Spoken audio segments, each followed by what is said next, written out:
Hello friends, నేను మీ మమత తెలుగు వ్లాగ్స్కి స్వాగతం.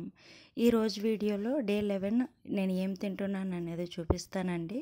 ఈరోజు బ్రేక్ఫాస్ట్గా నేను మామిడి పండు తీసుకున్నాను. ఇది మామిడి పళ్ళ సీజన్ కదా, బాగా ఎక్కువగా దొరుకుతున్నాయి కాబట్టి సీజనల్ ఫ్రూట్ నేను ఎక్కువగా తీసుకుంటానండి.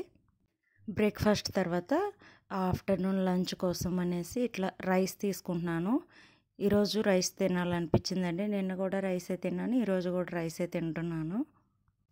రైస్ లిమిటెడ్ క్వాంటిటీలో తింటే చాలా మంచిదేనండి హెల్త్కి. అయితే ఎవరిష్టం వచ్చినట్లు వాళ్ళు తినొచ్చండి. అంటే రైస్ తినేవాళ్ళు రైస్ తినొచ్చు, చపాతీ ఇష్టపడే వాళ్ళు చపాతీ తినొచ్చు, ఇంకా రాగి జావ ఇష్టపడే వాళ్ళు రాగి సంగటి ఇష్టపడే వాళ్ళు లిమిటెడ్ క్వాంటిటీలో అంటే ఒక కప్పు మోతాదు తినొచ్చు అనమాట.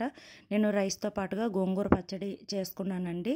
ఇప్పుడు చూపిస్తున్న గరిటె ఉంది కదా, ఆ గరిటెతోటి 2 గరిటెలు పచ్చడి సరిపోతుందన్నమాట. పచ్చడి ప్లేస్లో మీరు పప్పు తినొచ్చు, కర్రీస్ ఏ కర్రీ ఉంటే మీ ఇంట్లో అది తినొచ్చు.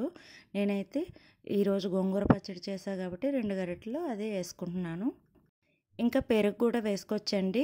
ఒక చిన్న కప్పుతోటి పెరుగు వేసుకొని కొంచెం రైస్ తినొచ్చు, కానీ నేను తినట్లేదు. నాకు ఇప్పుడు తినాలనిపించలేదు అనమాట. తినాలనిపిస్తే ఖచ్చితంగా తింటాను. ఇంకా ఈవినింగ్ డిన్నర్లోకి ఇట్లా బాలామృతంతో కుడుములు చేస్తానని చెప్పా కదా, ఇట్లా ఆవిరి ఉడికించుకున్నాను. వాటర్ కలిపి పిండిని ముద్దల్లా చేసుకొని ఇట్లా ఆవిరి ఉడికించుకొని పెట్టుకున్నానండి. ఇవి కనిపిస్తున్నాయి కదా, ఈ సైజు నేను ఒక 6 తీసుకుంటున్నాను అనమాట. సన్నగా చేసుకున్నాను, ఉడుకుతాయని బాగా. ఈ వీడియో మీకు నచ్చినట్లయితే లైక్ చేయండి, షేర్ చేయండి, సబ్స్క్రైబ్ చేయండి. Thank you for watching.